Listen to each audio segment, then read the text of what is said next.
I caught my gaslighting husband having an affair, but it turns out it was his long-lost sister. I fell in love with her and left him. My husband had been acting very strange for a few months. He was being protective of his phone and lied about his whereabouts. And so naturally, I started suspecting an affair. One particular night after he said he was going to his best friend's house even though his best friend was out of the country, I followed his location, which was the bar. I walked in preparing the worst, and after scanning the bar looking for him, I saw him seated at the very back with a woman sharing a beer and laughing. I stared at them with a lot of pain in my eyes, and as I was looking at them, my husband turned his head in my direction. I crapped myself and instinctively tried my best to quickly crouch down behind the nearest table. My heart thumped fast, but I quickly realized that thankfully for me, my husband was looking at the waitress and called her over to grab another beer. When I saw his head turn back around to the woman he was with, who I had figured out was his affair partner, I quickly headed out of the bar. I turned around and went home, and once home got in the bed and cried myself to sleep. Around 2 a.m., I heard my husband walking through the door. He stumbled into the bedroom and threw himself on the bed. He noticed he woke me up and apologized and gave me a kiss on the forehead. After greeting me, I asked him how it was at his best friend's house. He told me it was great and that they had lots of fun. He sounded extremely angry. He asked me if I was hungry or did I need anything. I told him no and that I was going back to bed. How dare he be so sweet and kind after lying to me and meeting up with some chick at the bar? I tried to go back to sleep, but I tossed and turned while the image of her laughing with him replayed in my head all night. I couldn't believe my husband would lie to me. What did she have that I didn't? Yes, she was beautiful and seemed nice, but it was the way he looked at her. He had never looked at me like that. Then he had the audacity to come home, lie to my face, and even seemed happier than he was before he left. I finally find myself drifting to sleep. The next morning I rolled over, and next to me were 2 eggs over easy, some bacon, and a piece of toast. In chocolate syrup on the plate next to the toast read, "Happy anniversary, my love." My husband had made me breakfast in bed, but he was nowhere to be found. I got out of bed to brush my teeth, and that's when my husband slipped into the bathroom behind me. He kissed me on the cheek and told me good morning. I squirmed away, and he asked me what was wrong. I told him that I knew that he had been cheating on me with another woman. He looked taken aback and confused about what I just told him. He asked me what I was talking about, and I told him how I knew he never went to his best friend's house, and how I found out he went to the bar to meet some girl, because I had tracked his location. He paused for a moment, and then I saw the ends of his lips form a grin. He laughed. He laughed so hard that he couldn't catch his breath. I shoved him and stormed out of the bathroom. He followed me, still out of breath and belly laughing. "Honey," he said, "sit down. Let me explain." I knew he was cheating. I didn't want to hear it, so I ignored him and left into the living room. Once again, he followed me and asked me to just give him 30 seconds to explain. I didn't want to, but I sat down and listened. He asked me if I remembered the one night that we went out to dinner at the Italian spot. I told him yes, but I didn't understand the relevance. He asked me if I remembered when he drank 4 drinks without touching a piece of bread, and started telling me everything about his past. I again told him yes, not knowing where he was going with this. That night he talked about his long-lost sister, and that was when all the pieces started coming together. He said the woman he met at the bar was his long-lost sister. Her name was Jill. They had got separated when they were young because his mom couldn't afford to keep both of them in the household, so she kept my husband and gave Jill to her sister, who lived halfway across the country.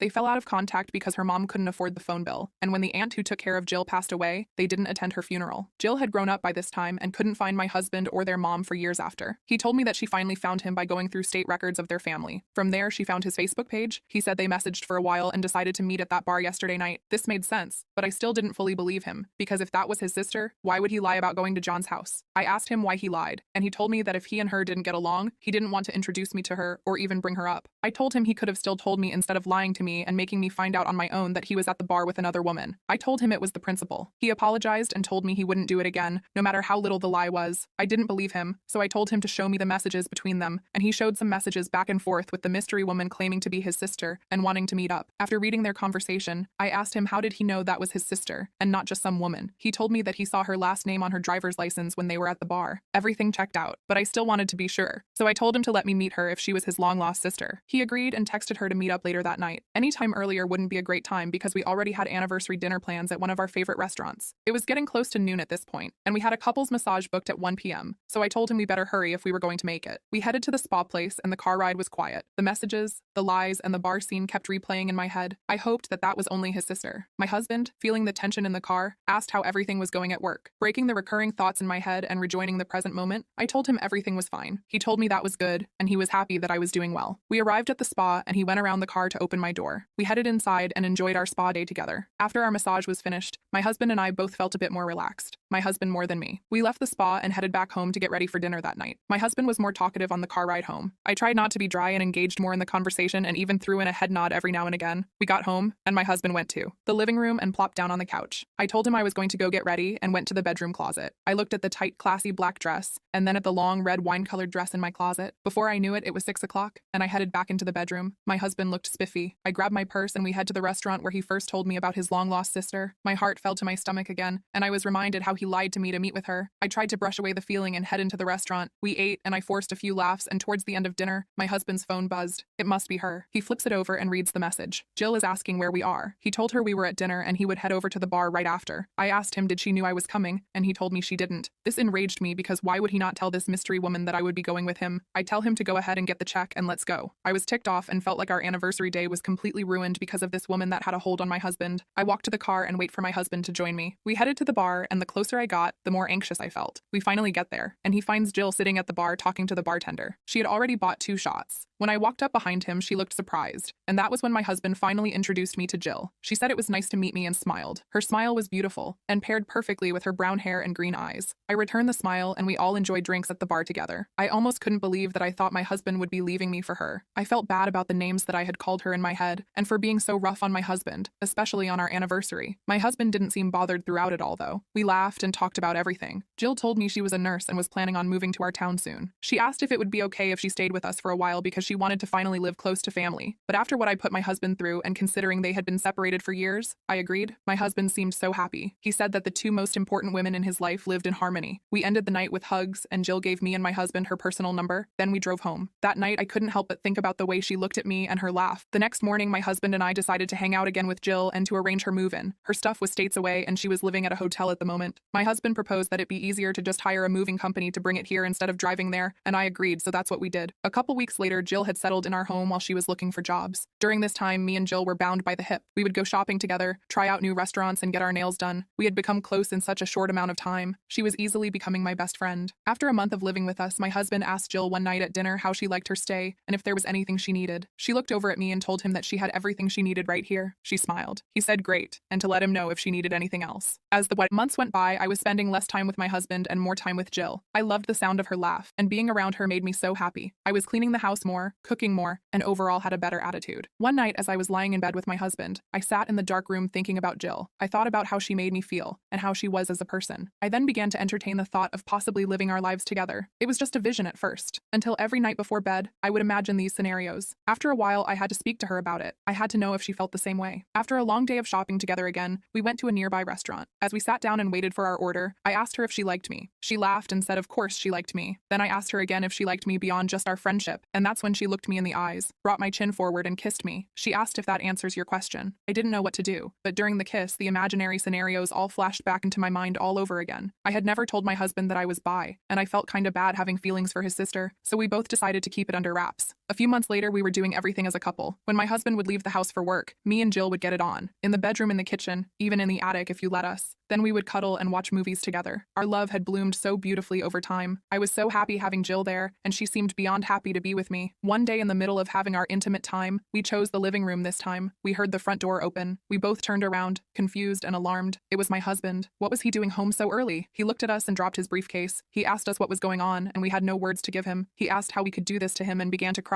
I tried to console him, but he pushed me off of him. He said he had a hard day at work and decided to come home early, and couldn't believe this was what he was greeted with. His sister wraps a sheet around herself and tries to go talk to him. They go into the guest bedroom, and I hear a lot of yelling about how she could betray him like that, how he wished she never moved in, and how she should have just stayed in the past where she belonged. I decided to walk in and told him not to speak to Jill like that. His sadness turned to rage quickly, as the anger was directed towards me now. He said that I was an ungrateful wife, and that I was wrong in having an affair, and the affair partner was his sister made him sick to his stomach. He told me that I knew how important we were in his life, and I chose to throw it all away, but I was in love. The following day, he served me divorce papers, and I showed them to Jill. I laughed and said that she was finally getting what she wanted. She laughed and agreed. When I saw my husband during the divorce hearing, he looked like a mess. His hair was greasy and unkempt. He had dark circles around his eyes from what I assumed was a lack of sleep. The glow and cheerful my husband I once knew was dead. I felt bad for a while, but Jill kept me together. A few months after the divorce, Jill and I lived together. We got her a great nursing job and enjoyed our relationship just as we did before, without the need to sneak around.